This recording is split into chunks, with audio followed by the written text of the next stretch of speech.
What's good, everybody? It's your man Big Dom coming back at you another True Players podcast episode. I got my co-host with me, Matthew from Jacobin Sports Show. What's up, We're everybody? back. More talk on Mets hostile. We're still pissed off. Despite the fact that the Mets have done nothing, there is actually a lot more to talk about.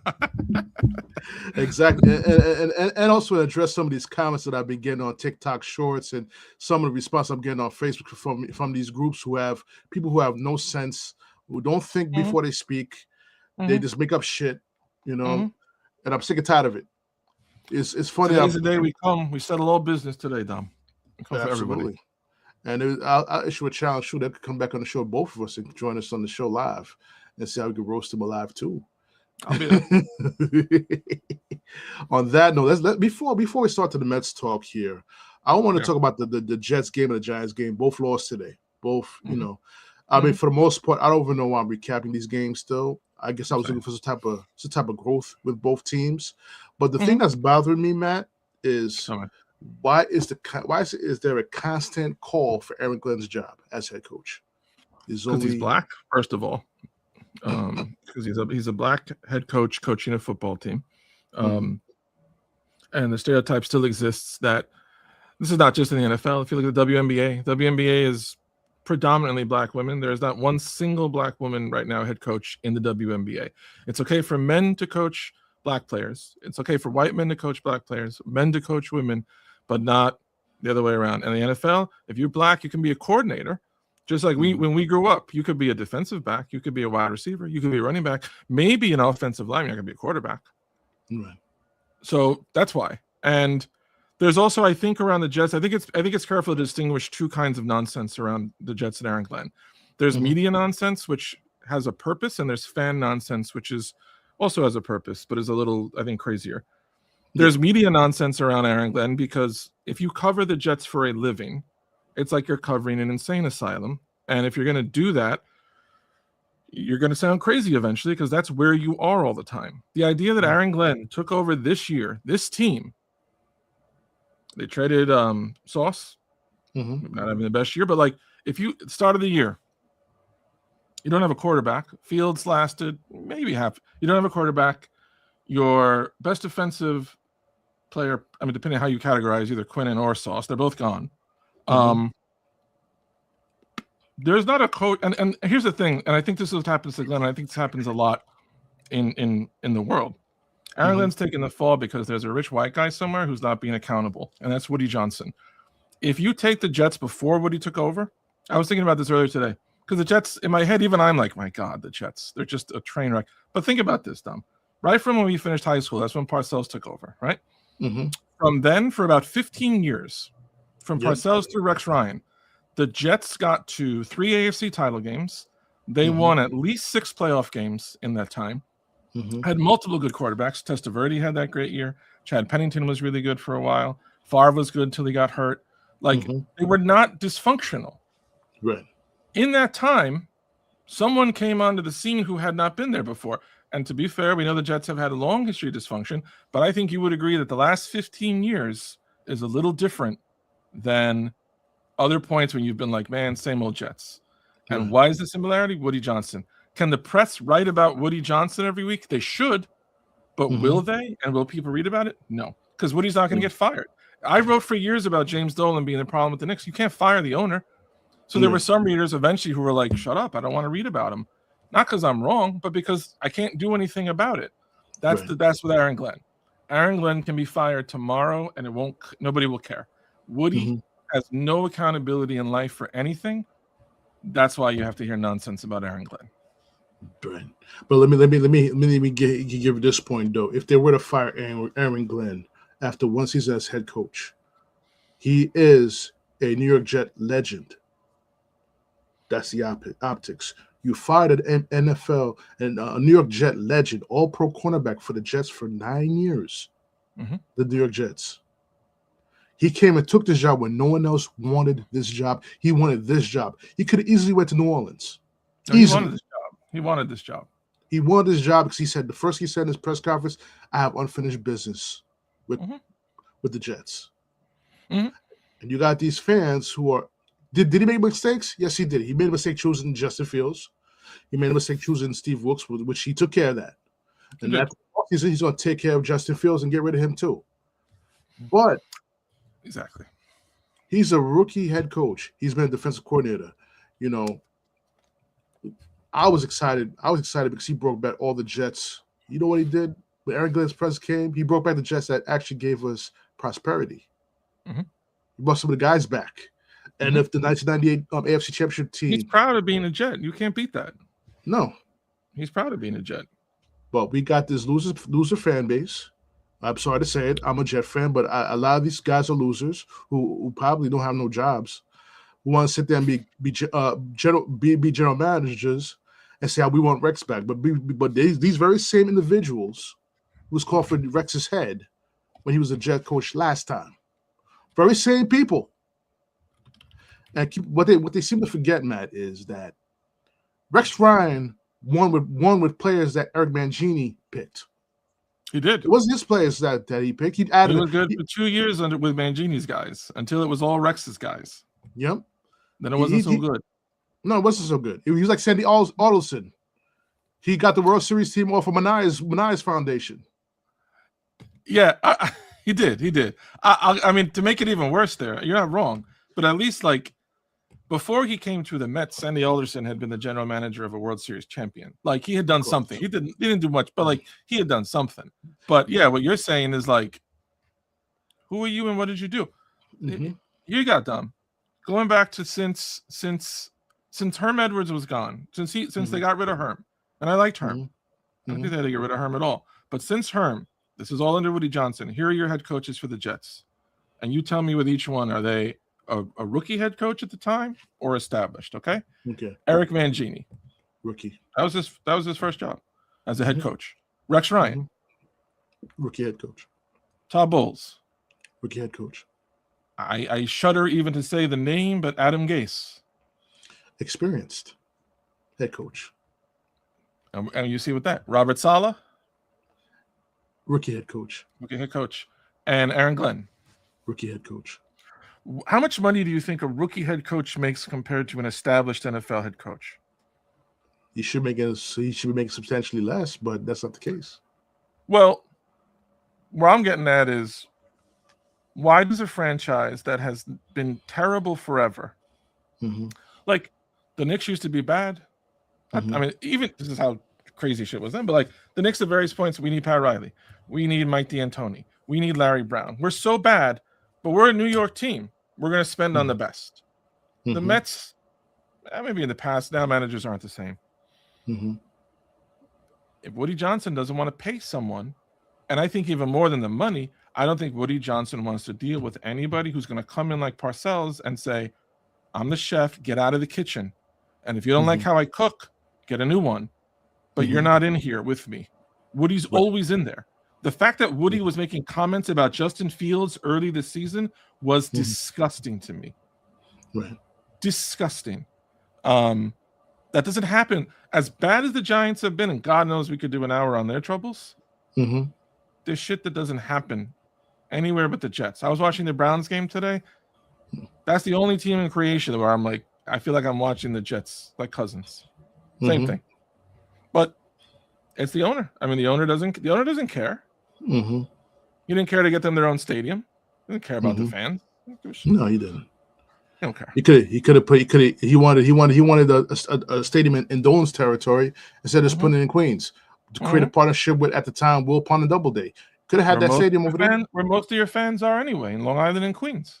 Exactly. But nope, nobody tells Woody what to do. No, but I hate to say it, Matt, as we're going to segue to the Mets. Before I do that, ladies and gentlemen, that's our recap for the week of That's NFL. all it deserves. That's all it deserves. 8 minutes. 8 minutes, 9 minutes on it. So, guys, if you're looking for me to recap, you want that Brady Cook talk, you better go find it somewhere else. Oh no. Brady talk is trash. Brady Cook, I mean, I'm not gonna lie, the offensive line didn't protect him this game. But I didn't say to watch the whole game, so I didn't see the entire game. I left. It was like I must give props where credit was credit due with Darren Moogie or Moochie, however you mention his name. He made some great picks. He made some great trades, but the place he got back too in those trades could be something for the future for the team. So let's not. Are they going in the right direction? It's just that the owner needs to get the fuck out the way, and the fans need to stop being quasi general managers too. Because everybody, I remember, Matt, I probably was the only Jet fan who backed up Sam Darnold. I was on this podcast telling people Joe Douglas sabotaged Sam Darnold on purpose. I was the only one saying that shit. Everyone's cursing me out. They didn't have the coaching and development. No, when your general manager purposely not give you receivers or a line, you're going to fail. Unless you're Joe Burrows, who could make it to the Super Bowl. Make it to the Super Bowl with the worst rated. He's got elite receivers though too. Like you get Joe Burrow something. He got elite receivers, of course. But in the long run, look how it's affecting Joe Burrows now. So, and the Jets may be in the market to trade for him if he decides to punch that button to get me out of Cincinnati. The Jets have the draft picks and the cap room to do it. Well, yeah, but I was thinking this earlier, and this is where I get back to Woody, and I think it does matter, maybe more in the NFL than some other sports. I think it matters. Culture matters. If you work at any company, like the environment matters. I can't think of it. Football is by far the sport that I know the least. So you may know this, and I don't. I can't think besides the Jets of another team I have ever seen in my life in the NFL who 2 times in 4 years used a top 3 pick on a quarterback. Twice in 4 years between Darnold and Zach Wilson. Twice in 4 years, a top 3 pick on a quarterback. And let's take it back even to Geno, because Geno Smith was everybody's punchline. Oh, he got his jaw broken, and that's supposed to be funny. Well, Geno went somewhere else to a real organization and had success. Sam Darnold is now having success with not his first, but his second team since leaving the Jets. Zach Wilson, maybe the the more unsaid, the better. But like, even if this was a year where let's say Archie Manning was coming out this year, and let's say he was the Heisman runaway, he was the next great Manning. I don't want the Jets to draft him because they're going to kill him. Right. They have never proven that they have an understand. Like I keep saying, they might trade up.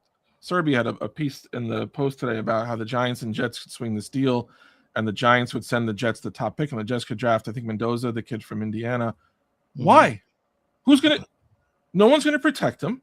Garrett Wilson already has 1 foot out the door. This year, in the first round, either trade your pick to get depth, or whoever the best lineman is, take him. There's a stud receiver, take him. So when you finally get that quarterback, he has something. The Jets are like your friend who's like, their life is a mess, and they think if I just dated the right girl, I'd be good. And you're like, you keep dating girls. The girls aren't the problem. Right. You don't got a job. You don't got a house. You don't got anything, and you think the girl's always the problem. That's the Jets. Now let's get to a real team and talk about the Mets. Well said. Let's get to the Mets. Let's get to the Mets. Well, as we now, Steve Cohen came into our lives 3 years ago. He sold us. I think it was more than 3 years ago, 5 years ago. Right? It was. He sold us a bag of goods. So we're gonna win it. We're gonna go to the World Series 3 out of 5 years. Within 3 of the 5 years, we're gonna go to the World Series. You had a roster that was capable of going to the World Series with your general manager Billy Epler and Zach Scott, who was out there showing his stuff out on text messages, right? And you waited for this so-called guru from Milwaukee called David Stearns, which compared to the other guy that everyone wanted, compared to everybody else, compared to the other guy that guy named Theo Epstein, who broke the curse of 2 major league franchises by winning World Series with him at the realm. You went for the thrift shop. Only thing I'll say about Epstein in the defense there is that Epstein, it has sounded for a while like Epstein had no interest in coming back, like for any team. It's not like the Mets didn't check on Epstein. They did. He wasn't coming. I think he would have been a higher choice because Cohen is known for going for like the best of everything. I think Cohen wanted Epstein. Epstein said no. Then later on the list, it was Stearns for whatever reason. Listen, he went from the superstar team president to the thrift shop shopper. And to the Well, point it gets worse, Dom. It gets Yeah. even worse than that, because then today they let Pete Alonso go. They didn't want to pay Pete Alonso $35 million a year, despite everything he had done. Today, the White Sox gave a 2-year deal to Munetaka Murakami. Murakami is a guy from Japan, first baseman, third baseman. He's 25 years old, lefty. He has elite power. He hit 56 home runs a few years ago, which set the new record in Japan, where they don't all use like steroids, so it's like an actual record. He has crazy power. If you take the velocity of his when the ball hits his bat, like if you put his bat velocity numbers up against major leaguers, he's top 5. He's a crazy. Now, he's not a perfect player. His strikeout rate has gone up a lot. He's been chasing a lot more balls. He's not like a Gold Glover. But here's the thing: the White Sox were able to add a guy who could easily hit 40 home runs next year. They're paying him less at 25 for 2 years total than Alonso would have cost the Mets for 1. So you talk about cheapskate, like you bring in Stearns, and I think everybody was, Soto, like you think this is where it's going. Cohen did himself no favors, I thought, last week by insulting the fan base and talking about how idiots are getting the payroll wrong. Well, I only see one idiot in charge of the payroll while it's going down, and it's not me, and it's not you, and it's not people in FAN. It's Steve Cohen. Exactly. And the problem is, it's not like, okay, we let Alonso go, but like, I don't know, Lou Gehrig is still out there. He's not. You've gotten worse at closer. You've gotten worse at first base. I actually like Luke Weaver, but and I like that the Mets are not afraid. I don't like New York teams that are afraid to bring in New York players from other teams. It does seem odd that he doesn't think you need an ace. He doesn't think you need Alonso, but this is now Clay Holmes, Devin Williams, and Luke Weaver all being brought in. If they bomb, it's not like Helsley where you're like, oh, this guy sucks. If you bring in 3 Yankees and your bullpen sucks, like that's another level.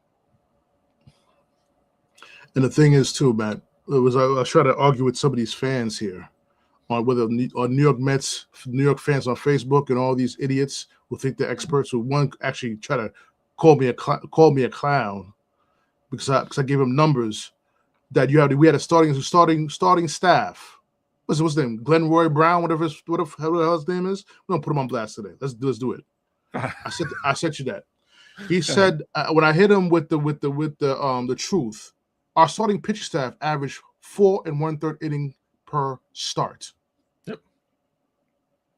That's not something I made up in the air.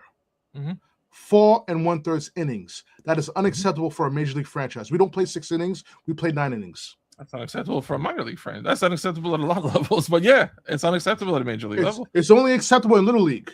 And if you remember the Met collapse early in the year, even when they were good, they were winning a lot because the starters were giving them no depth. Right. Even when the Mets were the best team through June, they were bottom or near the bottom of starters' innings. They burnt out the bullpen early because there was no pitching. Right. And then Stearns thought, all right, I got this. I'll get Helsley, I'll get Soto, and that wasn't it either. Right. And what you want to see as a Met fan this offseason is, okay, if there's one thing you can do to show me you get this, it's let's work on the starting pitching. Right. There's still time, but we're still waiting. My focus, Matt, was for that trading deadline last season. We're doing revisionist history. I always stay consistent with this. The focus should have been on starting pitching, not on bullpen. Yep. You could have at least made an attempt to get Seth Lugo from the Royals. You could even try to trade back to get Severino back from the Athletics. You could have done all those things. Yeah. But chose not to. You felt Helsley was the answer. You felt Rogers was the answer. Gregorio Soto was the answer until you set him out there every fucking game, and he was basically perpetual Pedro, and burned him out. Yeah, Stanek was garbage, which I was shocked by that because he had a good postseason last season. He was one of the key cogs in that bullpen last season. But you didn't. No, go ahead, man. This is what I speak about. You heard me speak about this. What I call equitable spending, equitable trades. What trade has David Stearns made since he came into the New York Mets organization that was actually equitable? I want the stupid fans that's going to challenge me on this fucking shit answer that fucking question for me on this podcast. I want that question answered. Don't sit there and tell me when I'm answering a post that Pete Alonso did not want to be here. Pete Alonso hated David Stearns. That's why he left. Mm-hmm. Plain and simple. If the Mets had put in front of Pete Alonso the same offer the Orioles did, he would be a Met today. Absolutely. You think he left New York? You think he left New York, where he's been his whole career, where he's established, where he's a legend, his wife likes it here? Mm-hmm. They left to go to Baltimore in a division with the Blue Jays and the Yankees and the Red Sox? It's not professionally better. It's not personally better. It's more money. And it's been clear. We talked about this last time. Mm-hmm. If you wanted Alonso back, you could have last offseason said, you know what? We know you had one rough regular season by your standards. We know that, but we know who you are. We know you're someone who shows up like every single day to play. We know our fans love you. He wasn't old. It's not like he was 34. He was just turning 30 or just turned 30. They could have done it last year. They didn't. They could have at some point this year said, you know what? You're having a great year. We wanted to see if you could put our minds at ease, and you did. Here. They didn't do it. They could have made him any offer this winter. Any one offer. They didn't do it. So, and just to review, 2 years ago, the year that he had that was so terrible that they made him take that earn it contract, he had 34 home runs that year. He had 88 RBI. Like, Pete, every year, the last, if they wanted him, he'd be there.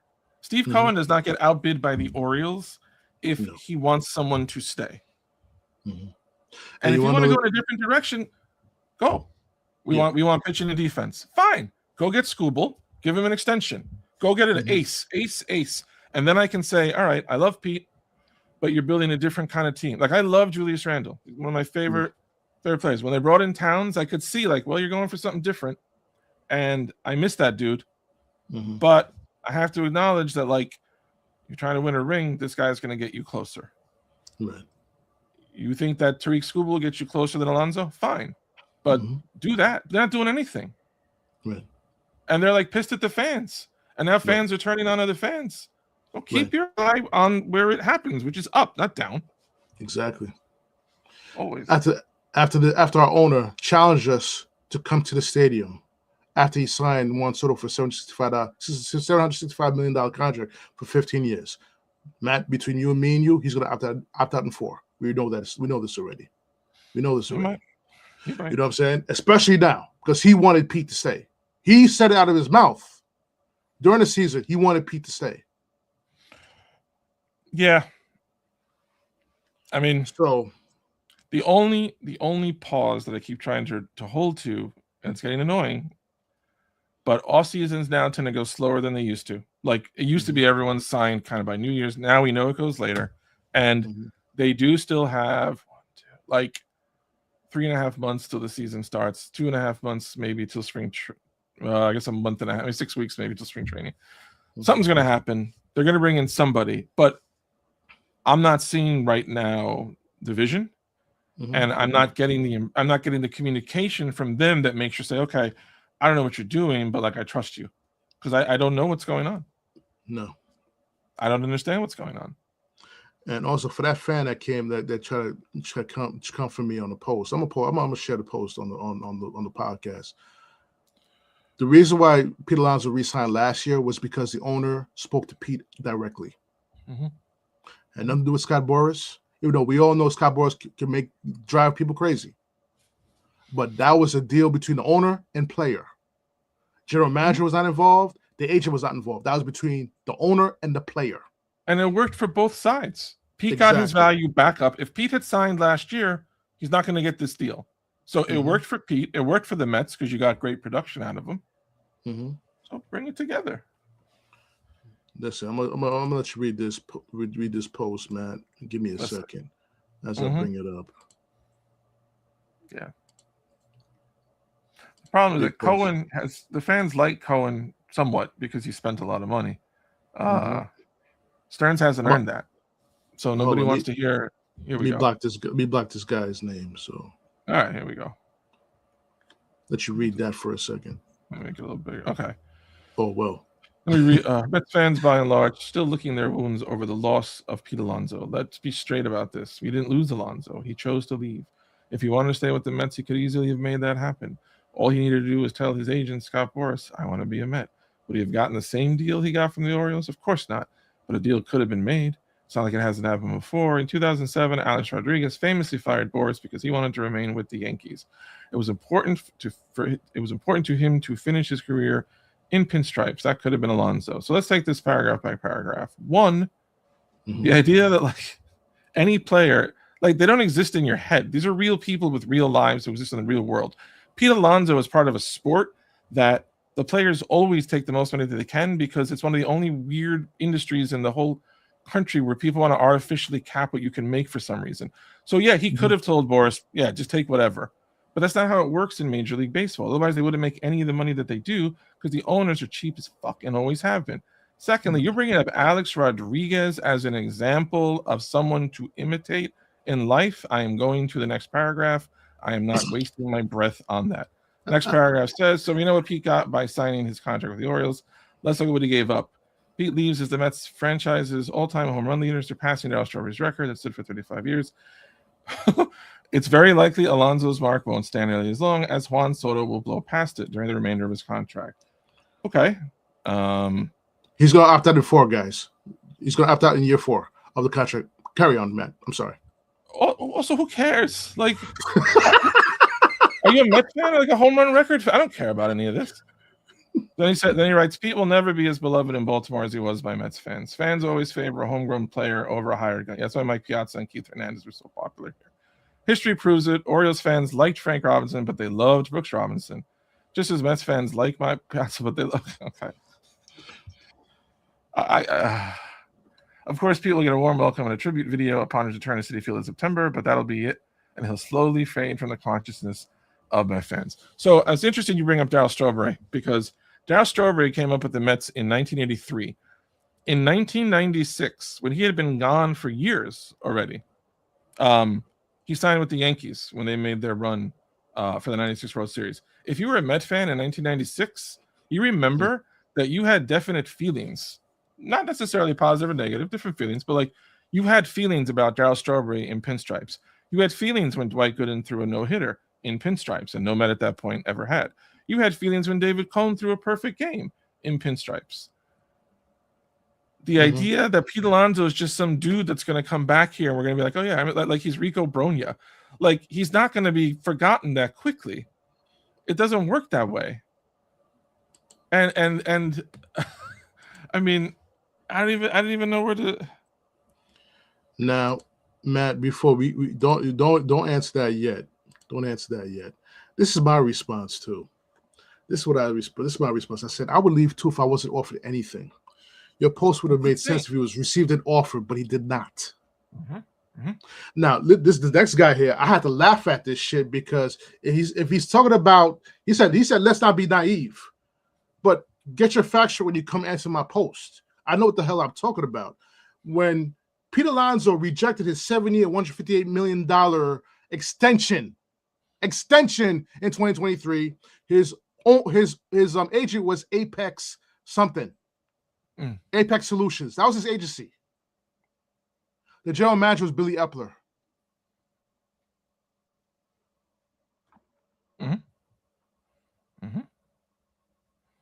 Not Scott Boras. That's why he fired that agency. I mean, it keeps coming back to me to the obvious of they've never made him an offer.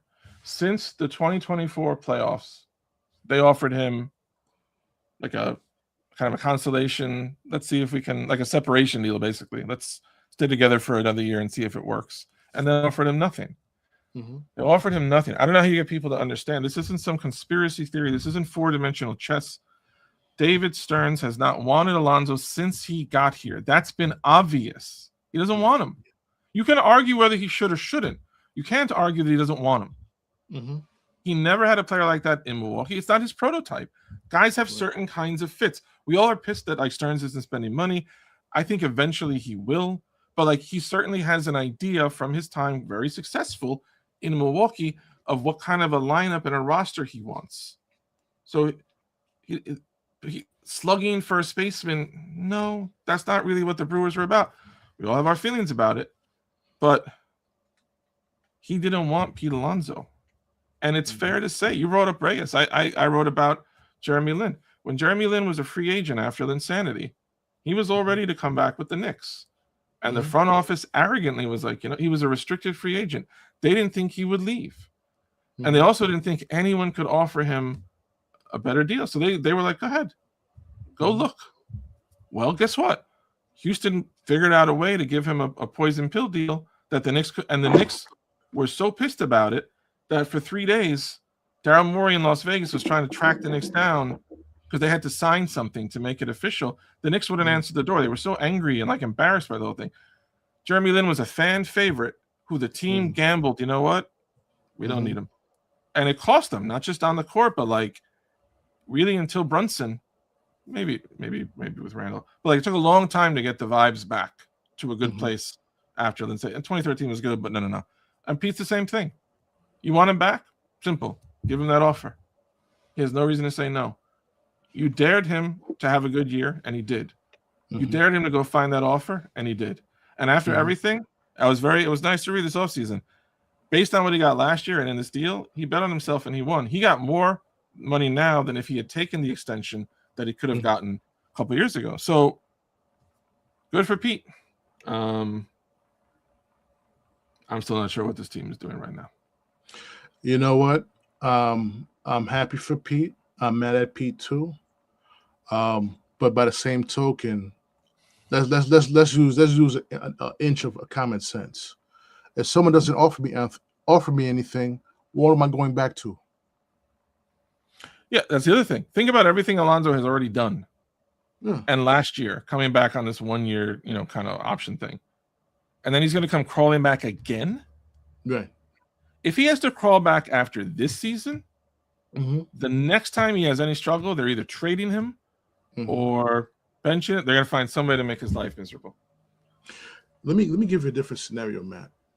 Let's just say if Uncle Steve really stepped it again and made sure he got signed, would that create a rift with his genius of a team president? Would that create some type of rift? That's probably why he didn't step in this time. What we don't know, we don't know when Stearns got hired. What did the organization tell him as far as autonomy? Cohen's fairly new at this. He has not been renowned in the past as he hasn't really been around enough to have too much of a rep. There are teams in the past, the Knicks, again, I bring up the Knicks, the Steinbrenner Yankees.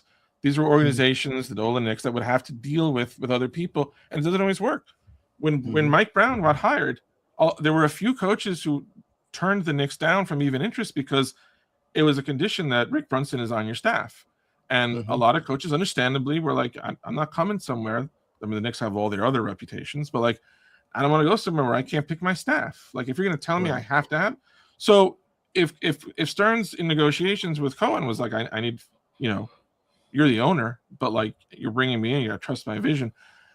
I think that Cohen is willing to give Stearns this offseason and next season to see proof of concept. You have this idea, okay, you're taking the heat. Right now, Stearns is really taking the heat.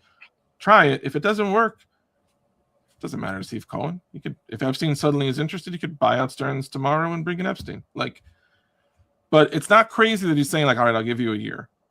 But we'll just have to, but Can I say something about this? I believe David Stearns would have been a perfect GM for the Wilpons, and Oman Minai would have been a perfect general manager for Steve Cohen. Let me ask you a question, though. I agree with that, but let me ask you. I just want to play Stearns advocate because it's easy to keep piling on him, but maybe we'll get something after this. Let's say Alonso. Let's say he was a little upset when the season ended, and let's say he already had one foot out the door, right? And he's gone. Who is the next biggest free agent that you would want to see the Mets have signed this winter? Is there anyone gone besides Alonso that you're thinking, God, I wanted that guy on the Mets. I had to have that guy on the Mets. Has anyone signed elsewhere yet where you feel that way? That they signed, that we felt that they should have signed with the Mets? That you wish, yeah, that like, I know Diaz left. I'm talking kind of in that sense. Like, there's a player, but not an ex-Met. Okay. Another player who was on one team and he signed somewhere else or re-signed, and you're like, God, I was really hoping the Mets would sign that guy. Has that happened yet? No. Is anyone that you? No. So in Stearns' defense, just to try to imagine where this person's coming from. Alonso's not a great first baseman. Right. Stearns is a Met fan. Like, he grew up a Met fan. He's been a Met fan. I'm assuming he watched the 2015 World Series. It's not why they lost, but if you remember how they lost in that 9th inning, Lucas Duda did not make a good throw home. The Brewers are not that kind of team. The Brewers are airtight defense. So, just in Stearns' defense, if he says this guy's over 30,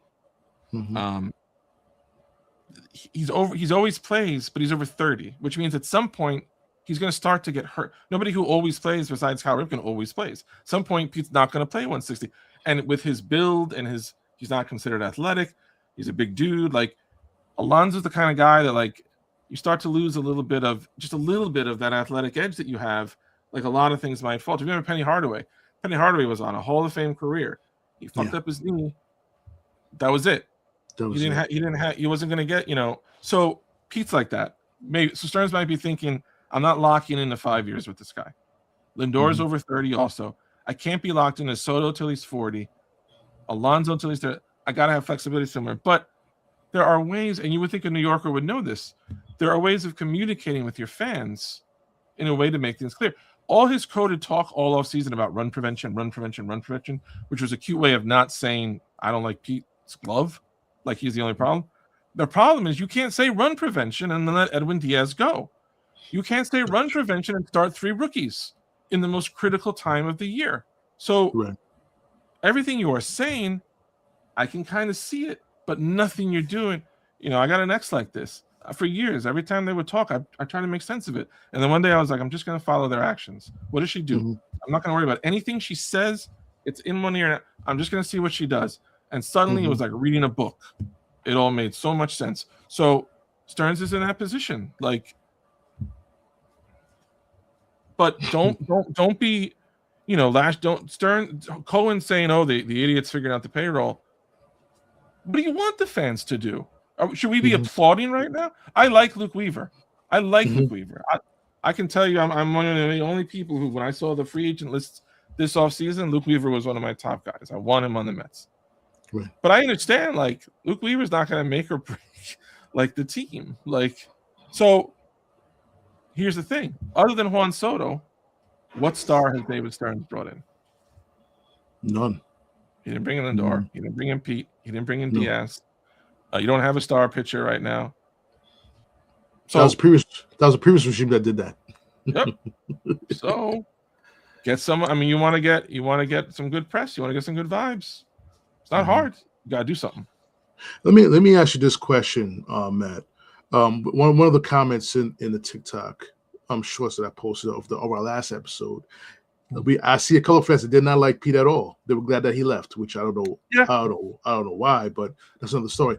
How much is the pending lockout or strike is affecting the negotiations of pursuing top talent? How is that? So that's an excellent angle and an excellent question. And I think one thing you have to consider that we can't know, but the great question in this could be a really bizarre all season because with the pending labor strife that's coming. Manfred, the owners they've been playing and the players and the media already for a couple of years, trying to get messages out, trying to preempt each other. And you've seen a ton. I talked about this on my pod last week. I saw a lot of articles about 2-3 weeks ago from lifelong, very smart baseball writers, Ken Rosenthal, Evan Drellich, a few others, about, the Marlins are looking. The Marlins want to sign free agents, and the Pirates are interested. And I'm watching, and I'm reading this. I reached out to Ken Rosenthal on social media. I could not get a response. I understand, but they're using you. When I covered years ago, I had my first interview ever with an owner. I interviewed an owner of a football team, and I walked in with all these questions. And about 2 minutes into the interview, everything I could tell, like, He thinks I'm here to spin his PR. Like every question I asked, the answer would somehow be spun towards what this owner was trying to sell. He wasn't listening to me. He wasn't paying attention to me. He was just using me as a blowhorn for the message he wanted to get out. When you're seeing articles about the Pirates and the Marlins being free agent players, you know that's bullshit. That's the owners getting that message out now, because a year from now, when the players rightfully are fighting against the salary cap, and the owners are trying to say, well, we need a cap, and the players are going to say, well, you got teams that don't even try, like the Pirates, like the Marlins, and they're going to say, oh, but no, remember a year ago when the Pirates tried to sign Kyle Schwarber, even though they were 1 year and like $35 million off from what he got? So to bring it back to Cohen, excellent point. We don't know the relationship that Cohen has with the other owners, because when he first got the Mets, a lot of owners they did not. A lot of owners don't like Cohen. If Cohen is playing ball, what you're saying is a really interesting idea. Would Cohen, for one off season, take a little bit of a PR hit for what it earns him with the other owners and the league down the line in terms of, you know, capital and making them happy? That's a very interesting point that I never thought of. It's possible. It's certainly possible. All right, we got this comment from Tony Havoc. He said he posted. I'm gonna give you this comment, and I'm gonna give you the other comment.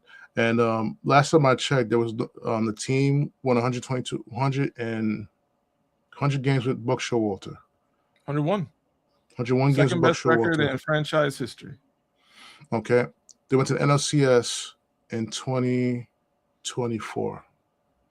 They were the best team in baseball up until June 12th of this year. 45-27 record. What mess was created by the previous regime? This mess is squarely on David Stearns, Tony. I'm sorry to bust your bubble. This is squarely and again, his we mess. talked about the start.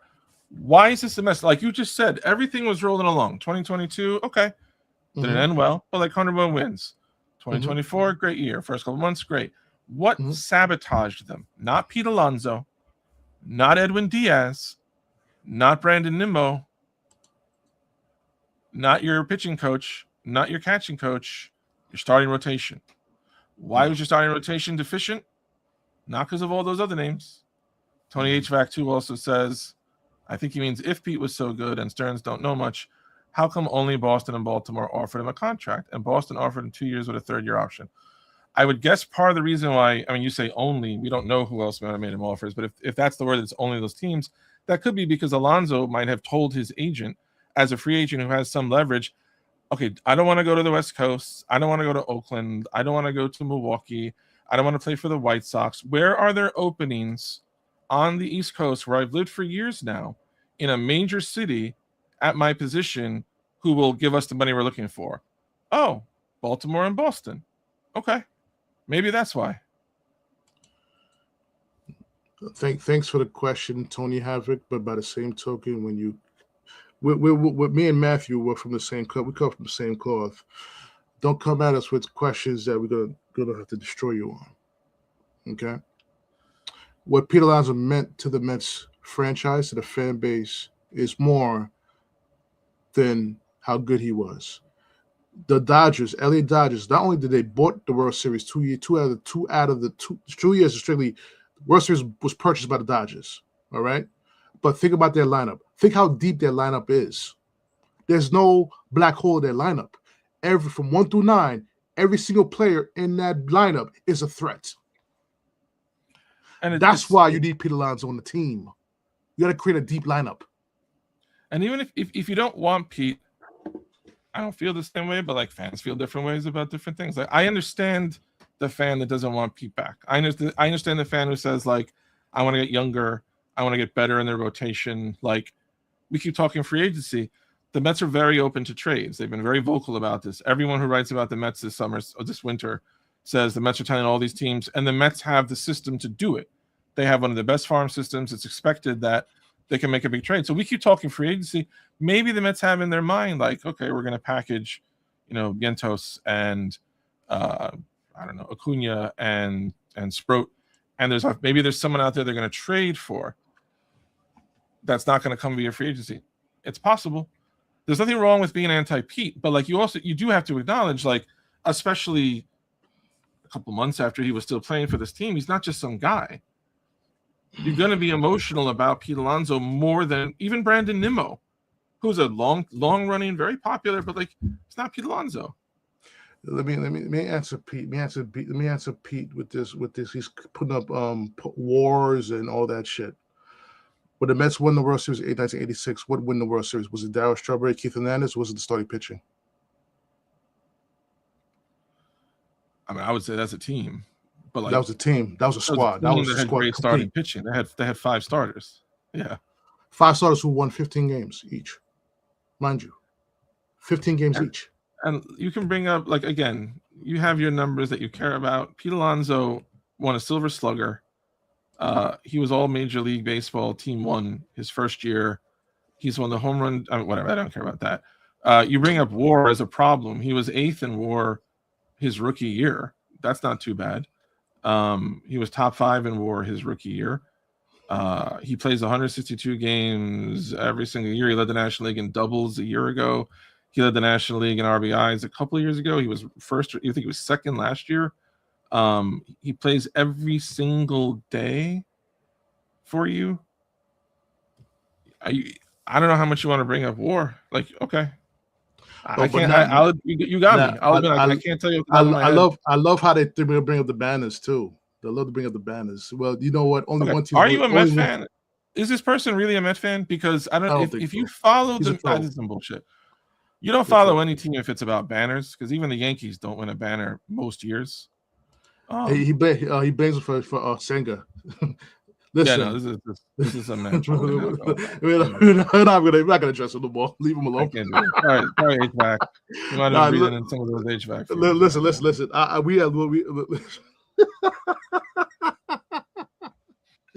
Oh shit, man! This is what we have. This is what we have come to now.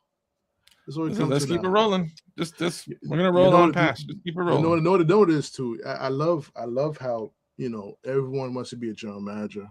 We have played general manager too, but this is we all do it. We all do it. But listen, me and Matt, we played this game. We've been on the field. I played up until college. I was being scouted by major league, scouts. You know what I'm saying? So listen, Tony, if I don't care for the views, man. I care about integrity, man. You can follow that integrity. If you have an alternative, then let's hear it. This is like when people say like so and so has to be an all-star, but you don't say who you're going to take off. It's easy to say everyone should be an all-star. It's easy to say, all right, Pete's no good. So what are you looking to do instead? Like Alonso's gone. There's a vacuum now. There's some money available. There's some room. Okay. What do you want to do differently? Because just shitting on Pete, particularly the Met fans, is not going to go well. Come to the True Players podcast. That's a bad move, bro. Yeah, I mean, You'll be next. You'll be next to roast next episode. and for real, I mean, if you're going to say you're a Met fan at all, I don't think this person is. But if you are a Met fan, I don't think if Pete Alonso doesn't have any respect from you after what he's done here, there's no player that you're ever going to respect them. Let me tell you something. When you got Mets legends, Keith Hernandez, Ron Darling, Darryl Strawberry, and Darling, and Doc, all questioning why he was not even made an offer. Darling used the word flabbergasted, I believe, for like the whole offseason. Hernandez also. I didn't know that. Who was the third one you mentioned? I didn't know that.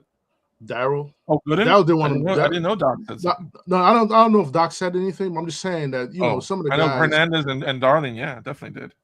These are Mets legends, guys who won the ring here. Also, you know what I'm saying? Guys who watch this team every single day. They call the games. This isn't like Bob Ojeda calling or someone. Every single day they watch this team play. They know the team as well as anybody. So when they're telling you, like, I'm shocked, maybe that should mean something to you. You don't have to. You think me and Dom have no credibility? Okay. Keith Hernandez should be in the Hall of Fame. Ron Darling was a very good major league pitcher for a long time, and they're regarded as the best studio in the game, and they're telling you this makes no sense to us. Right. So guess what? It doesn't. I'll trust them more than I trust you, Tony. So We appreciate the feedback, Tony. But thanks for paying attention to my views, though. I appreciate that. Yeah, for real. That's the only move you can make. Only move you can make. Right. I don't know, man. Listen, I do this podcast for fun, baby. Saying I do it for fun. I follow I this do it team to for get. fun. I've been talking to myself about the Mets for 40 years. I don't need a show. You know what I'm saying? You know what I'm saying? I do this because I want my voice to be out in this public view, because we have analysts in the WFAN who I don't agree with, people in different sectors I don't agree with. I feel like, let me just put my name out there, throw myself out there, put my name out there, see how it is. You know what I'm saying? So apparently you like to watch my show, but you know, you know you're the expert. But you know what, Matt? I want to ask you a Murakami question, because, like you said, you played the game. You have an idea about the kind of team you like to see. So, obviously, Murakami is not an option, but I'm curious about what you think. The way the game is played today, where like pitching is so dominant, so maybe you think that makes home runs more important. Maybe you think more team. It seems like power matters a lot now, because the way the game is played, you know, every inning someone's throwing 100 miles an hour. Bullpens are different, starters are different. Like, there's a free agent, Luis Arias, who's won 3 batting titles, and he can't get a bite from anybody because he has no power. And the way the game, and I'm not judging that, I'm just saying the way the game is played today now, we know, like, batting average is down, power up, and it makes sense because the pitching is so dominant.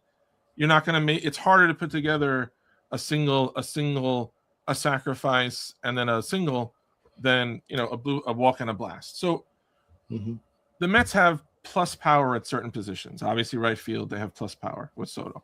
Shortstop, they have plus power with Lindor. I'm not sure right now. This is not about Alonso. This is about how you put a team together. I'm not sure how many of the positions right now you can say they have plus power.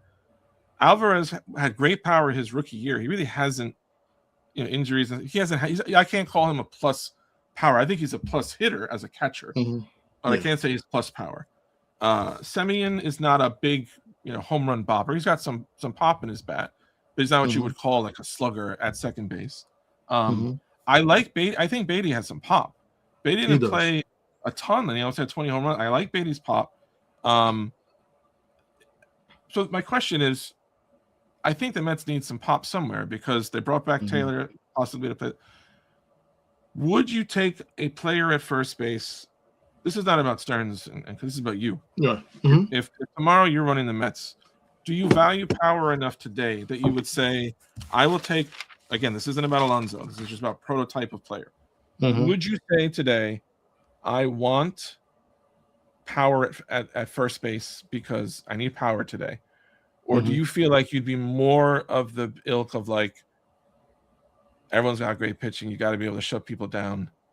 If we have great pitching and great defense, like when you've got Juan Soto, presumably he's the heart of your lineup for a long time. So you have that. Lindor still should have a couple of years left where he's a plus.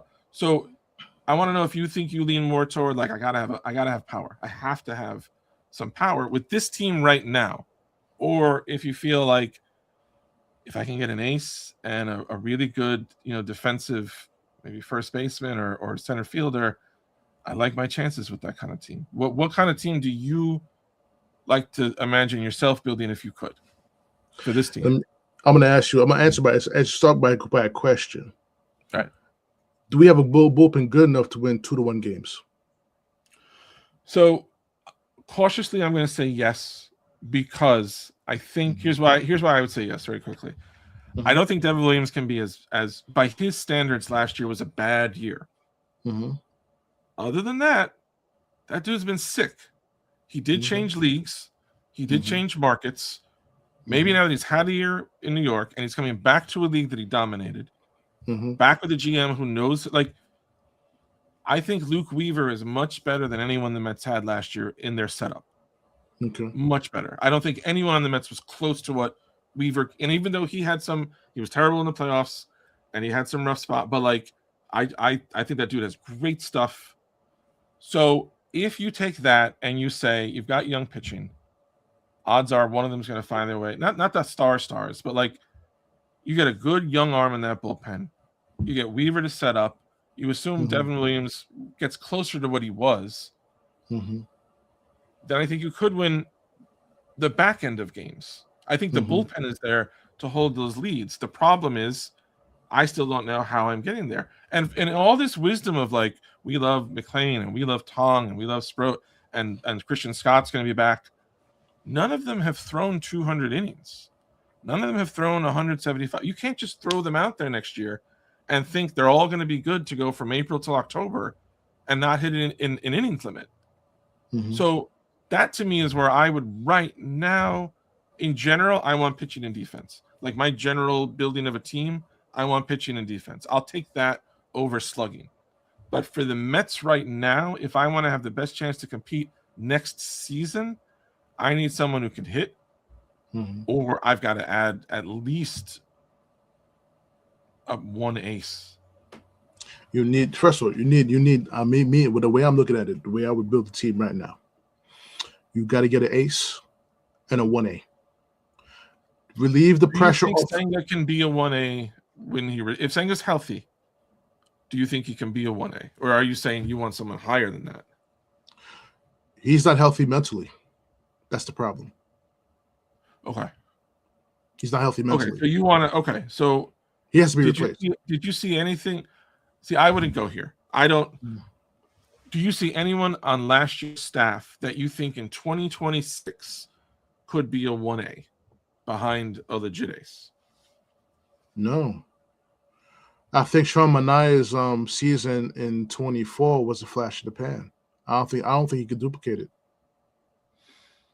It would help. It would help. Tremendously. It'll never happen. I would love to see them put him in the bullpen. I think he would be great. Just let him drop his arm down and like throw that sick. I think he'd be great in the bullpen. But I agree with you. I think he's probably between what he was in 24 and 25, but that's not a 1A. No. And I think you have to protect the young arms. You have to protect them. Otherwise, you're going to end up with Generation K. Well, also, they haven't proven anything. I'm excited by all of them, but the idea that, like, oh, McLean is a front end, you don't know that. McLean was there 2 months. I love Jonah Tong.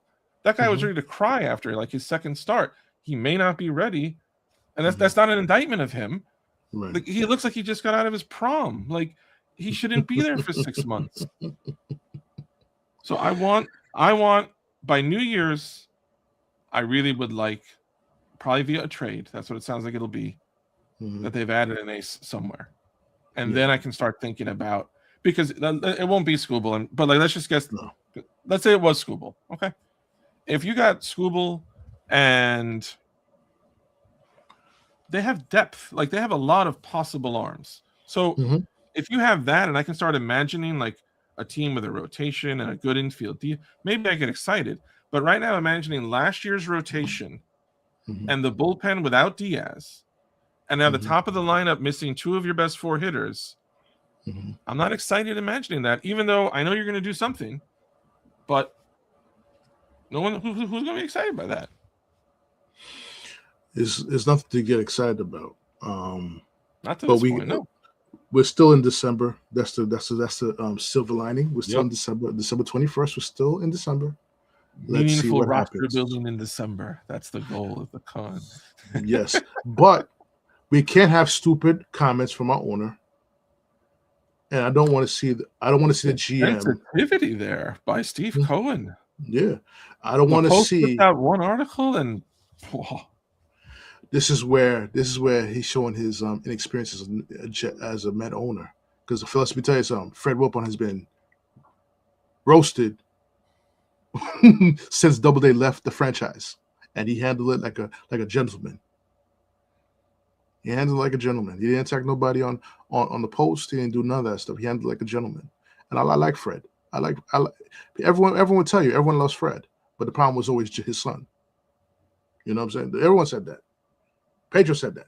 You get no defense of Jeff Wilpon from me. You know, so that's what everybody's been saying. Like I said, Uncle Steve is still growing to the role. We as fans, we want to support the team. But the one thing, as you know, as New Yorkers, don't fucking tell us a story. Tell us the truth. That we respect you more. That's what we're looking for. Tell us the truth. Don't Don't be around the bush. We're New Yorkers. We speak straight lines, not in circles. I feel like this. In that spirit, Dom, I'm gonna be straight with you. I'm tired of talking about the Mets. I want to ask you a Knicks question. Let's get to the Knicks. Let's get it. NBA Cup champion, * New York Knicks.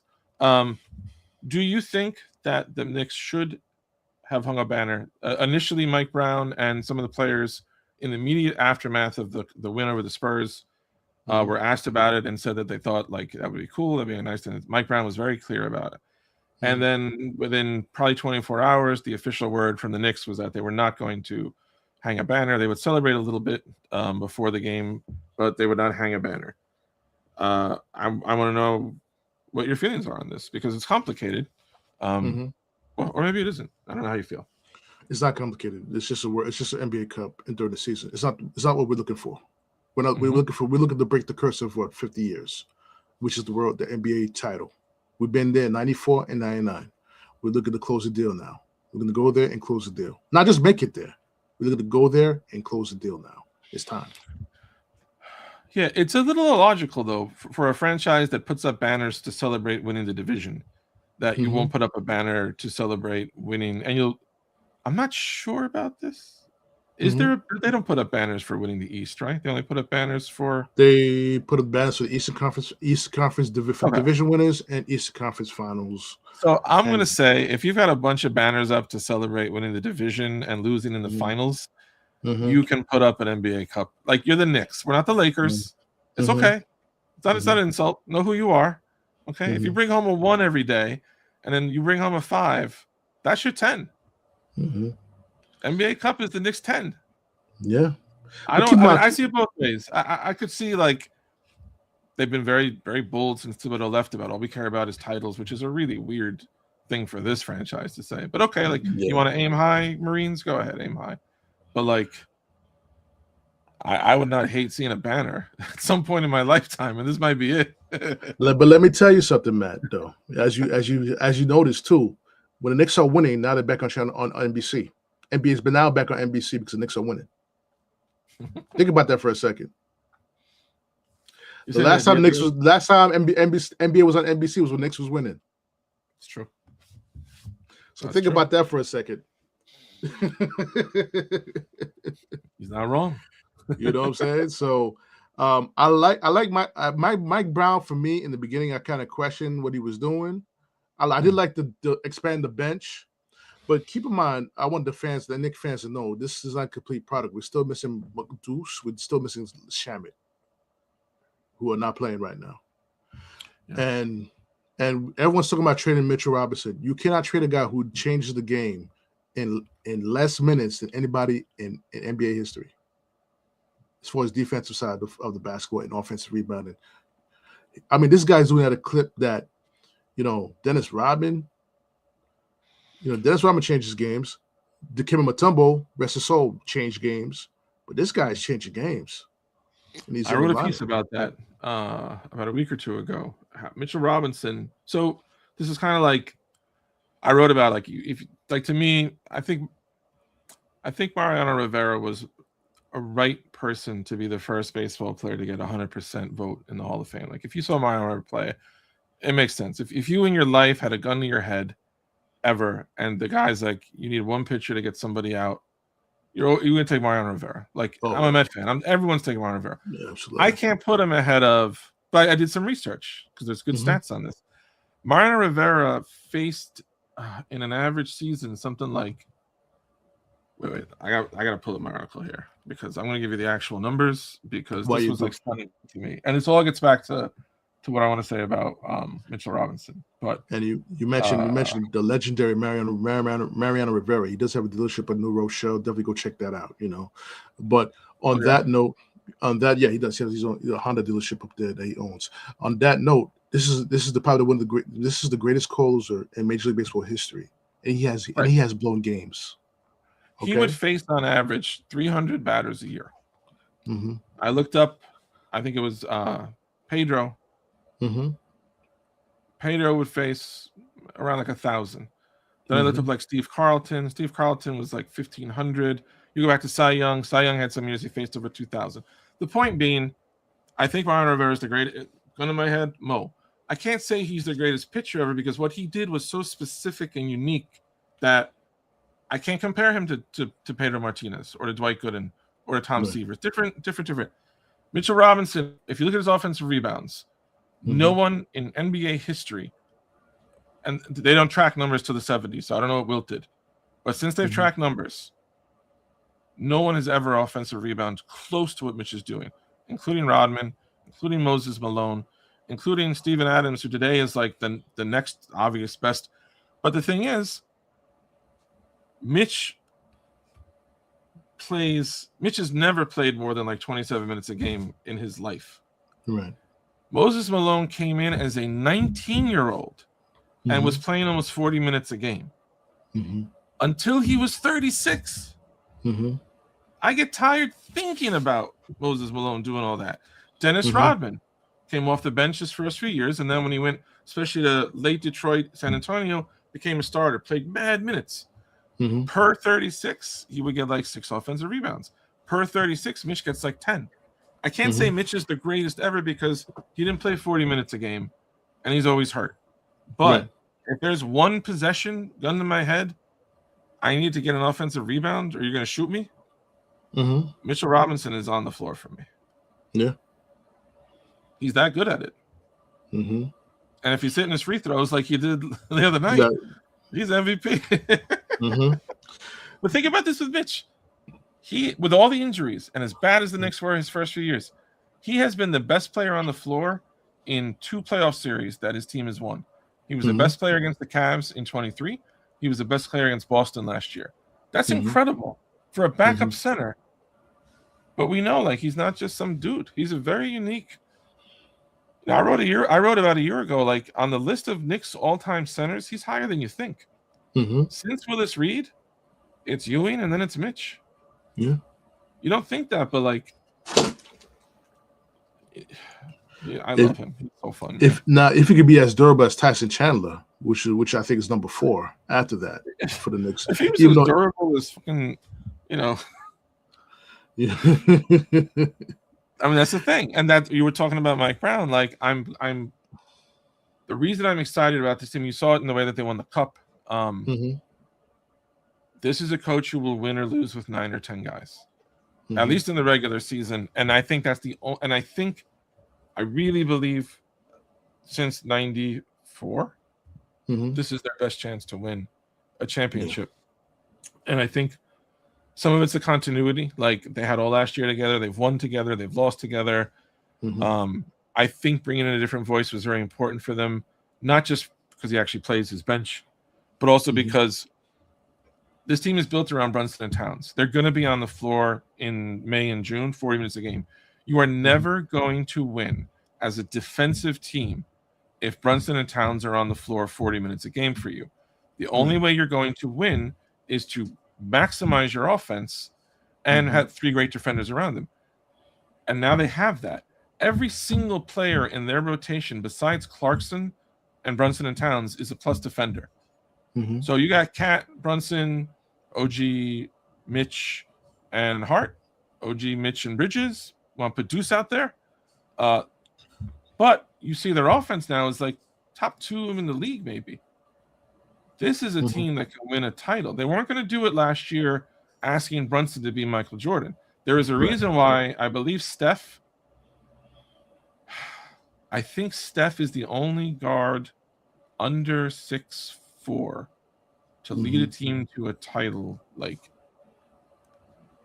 I really can't remember another one. So asking Brunson to do that is a lot. But asking Brunson, who moves off the ball because he's not always dribbling, I'm very excited about. I don't think Mike Brown's a better coach than Thibodeau, but I think for where this team, I don't think Brown would have gotten them where Thibodeau did to this point in the build. But I think Tibbs gives you a better floor, but I think Brown being flexible gives them a higher ceiling. Right. Yeah. Now, how important was it to have Josh Hart back in the starting lineup? They started getting on a roll since he went back into the starting lineup. And to your point about Brown, he's been very open, and to his credit, about the fact that it wasn't his decision, or wasn't his instinct, but he has coaches around him that he has, like, and when they tell him, hey, we think this, he says all the time, he's like, I'm not the smartest guy in the room. If they tell me this, and to his credit, they said, we think you should start Hart. And he said, all right. And you've seen what's happened since then. I mean, this is another, this dude is like a combination of John Starks and Anthony Mason. He's the most bizarre player I've ever seen. Yeah. 6'4", hauling in all the rebounds, but like his ability to get them easy baskets, because his ability to grab that rebound and just bam, go. I don't know how many points a game that gets them, but and we'll see if it lasts. He's always in his career been like an EKG with his 3-point shooting, but this year he's shooting so well, and if he can hold it, if Hart is going to shoot league average from 3, the Knicks will win the title. I'll tell you that right now. Don't care about the Thunder. Don't care about anyone else. If Hart shoots league average from 3 and they are healthy, they will win the title. And he's shooting that 3-pointer at a better clip this season. Shooting really well now since a rough start. He's shooting really, really well. We'll see if it lasts. We'll see if it lasts. We hope so. But if it does, they could win it all. Now, all this talk, we run a little bit over than we wanted to. But let's talk about, before we let you go, Matt, Giannis. If you're in who's the GM for the Knicks? I forgot who the GM of the Knicks was. Leon Rose. If you're thinking Leon Rose, right? You're in Leon Rose seat. You see how the team is playing right now. Are you still going to try to trade for Giannis? Not a chance. Okay.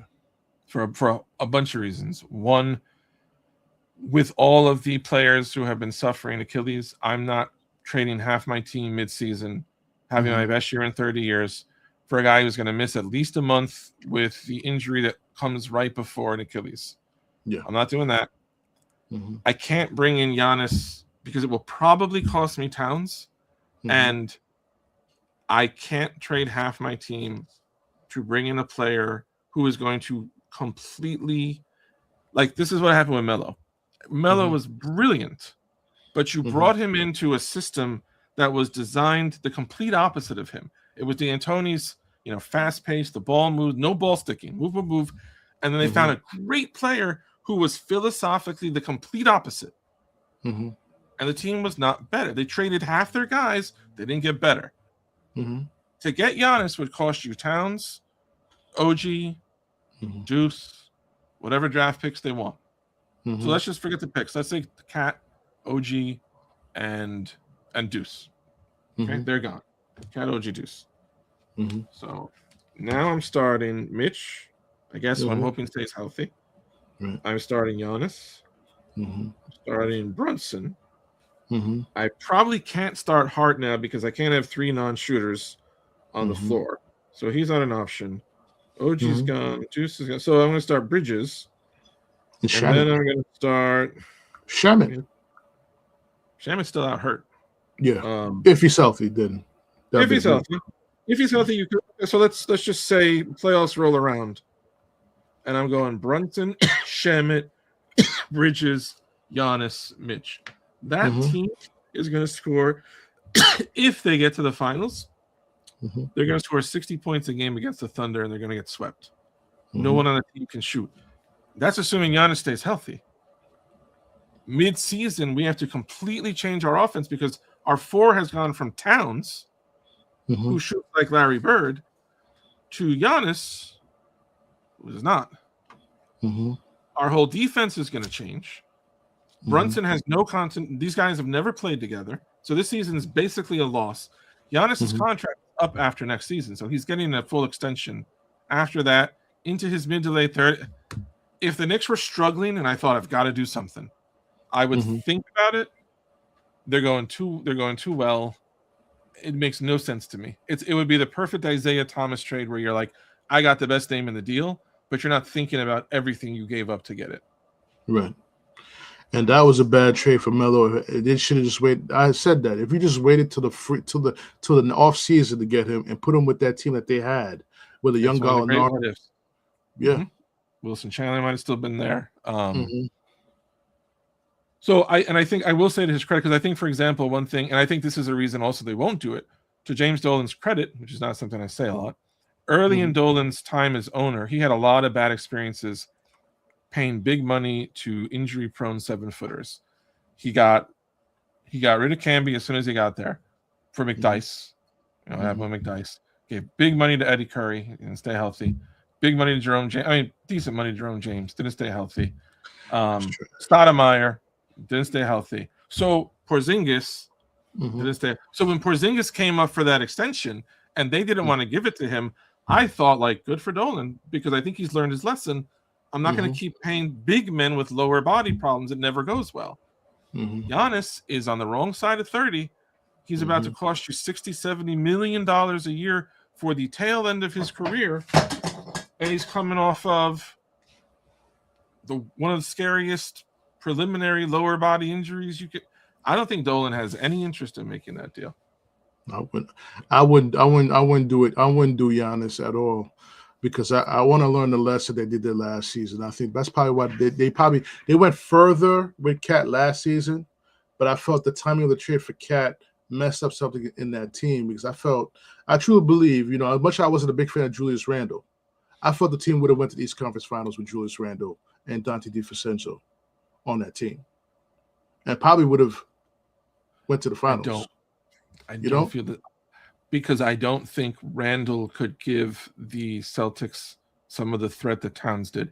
Towns spacing, just having Towns' spacing opened up so much for other guys that if Randle's there, and I'm the biggest Randle fan alive, but like, you're not getting that spacing from Randle. Just my opinion.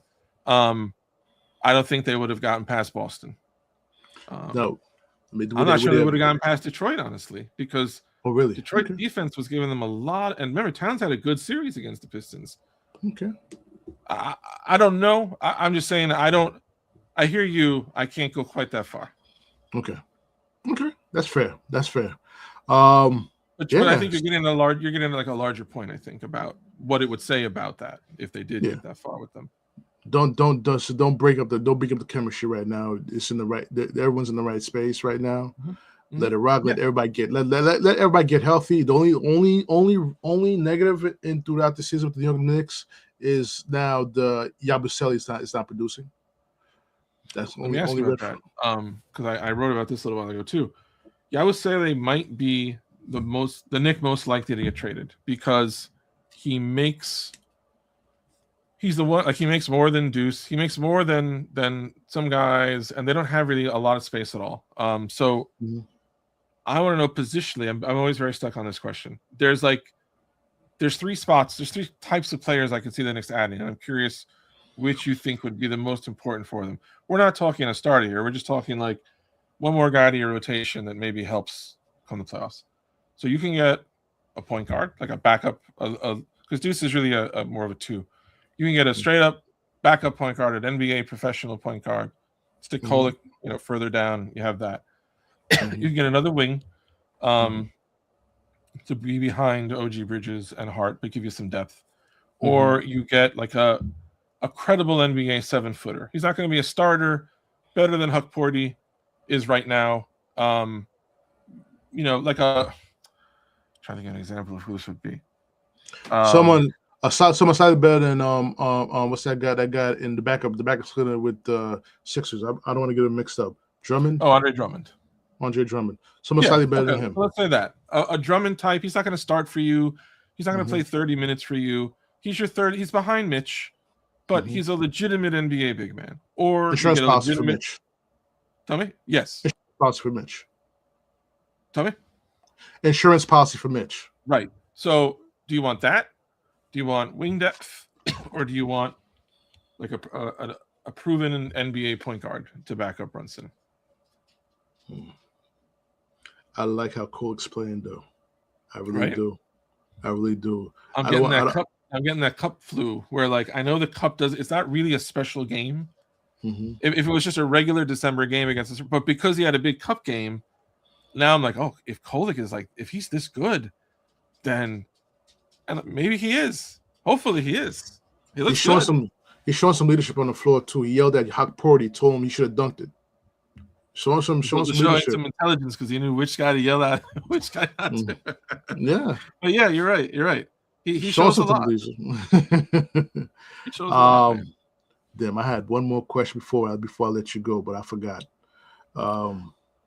Save it for next time, because my dog is about to My dog is giving me the look like if I don't take him outside right now, there's going to be trouble in this room.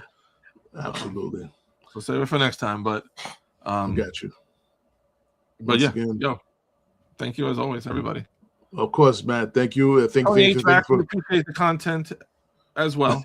Yeah, we appreciate the content, Tony. Don't take it personal. We love you, man. Thanks for watching. Thanks for watching the show. On that note, guys, remember me. Follow me on TikTok. Thank you, Mike. We think AG is right for the job too. Plus, he's a New York Jet legend, and you can't. Us fans, I mean, how does it? Maybe I'm going to answer this, Mike. How would it look on the optics if you were to fire a New York Jets legend after 1 year? How would that look like throughout the entire NFL? If you're trying to look for another coach to coach this team, it will not look good. We'll be stuck in the cycle of hiring rookie head coaches because no one wants to work. No one with experience wants to work for Woody. Thanks for the comment, Mike. I appreciate that. Remember, subscribe to the channel. I got more coming. All right. So definitely, Matt. I gotta let Matt go. Next time we have Matt, we're gonna go deep into NBA basketball. Deep. Yeah, it'll be fun. So we gotta talk.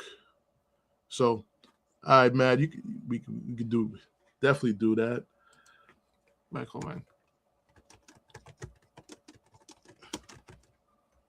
So, Matt, once again, thank you for your time. We're gonna talk more about the Knicks. You can jet out. Right. Definitely.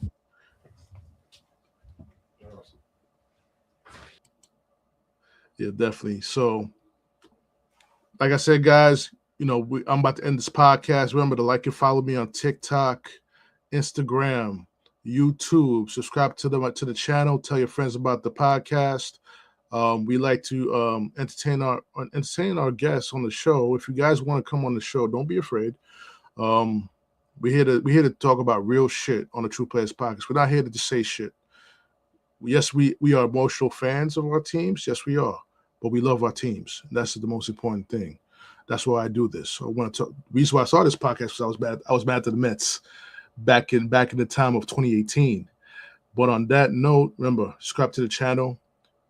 I'm on Spotify as well, So let me I got one more comment. I can still Union Day, of course. We're gonna have Joey G join us, on the next podcast, of course. So on that note, it's your man Big Dom signing off on this podcast. Remember, there's no recap of this week's NFL week. This is it.